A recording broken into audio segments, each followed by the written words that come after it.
Hi guys, Ulrich here. So the next couple of videos, including this one right here, is about guitar chords. And these videos are for an article that I have on my website. So it makes the most sense if you read the article. There's a link up here somewhere, I don't know on which side, that brings you over to my article, and I will embed these videos into that article.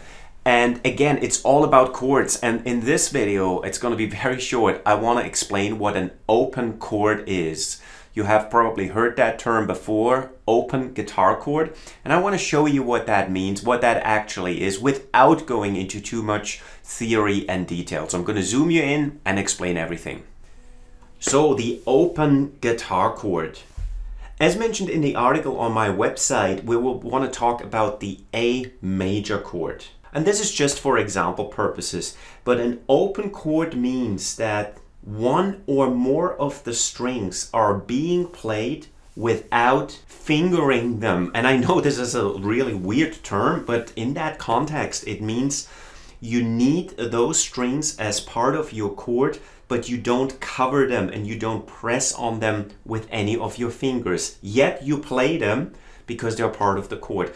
As for the A chord, the A major chord, just for example purposes, what you would do in order to play that chord, you would put your index finger on the D string in the second fret, and then one string underneath is your middle finger, and then another one under that is your ring finger, and that's the A major chord. You might know already how to play that chord. If not, it doesn't matter. Now, obviously you would play the three strings that are covered by the three fingers, but you also play that one string that is not covered, the A string right here. You play that as part of the chord, and you play the high E string here as part of the chord, putting a finger on it. So this is the A major chord.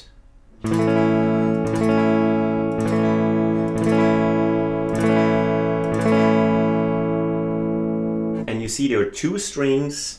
This A string right here, that is an open string that rings freely, and the E string. I'm not touching it with any of my fingers, it just rings freely.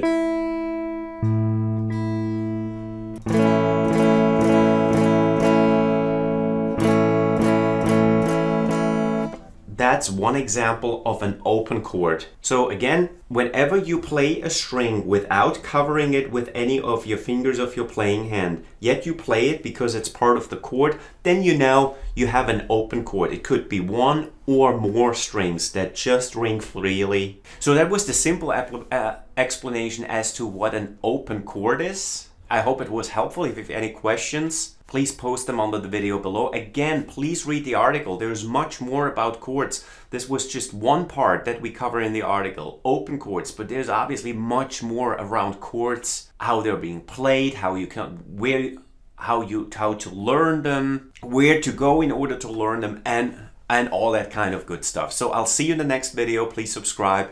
Please leave a like. I'll see you then. Till then. Bye-bye.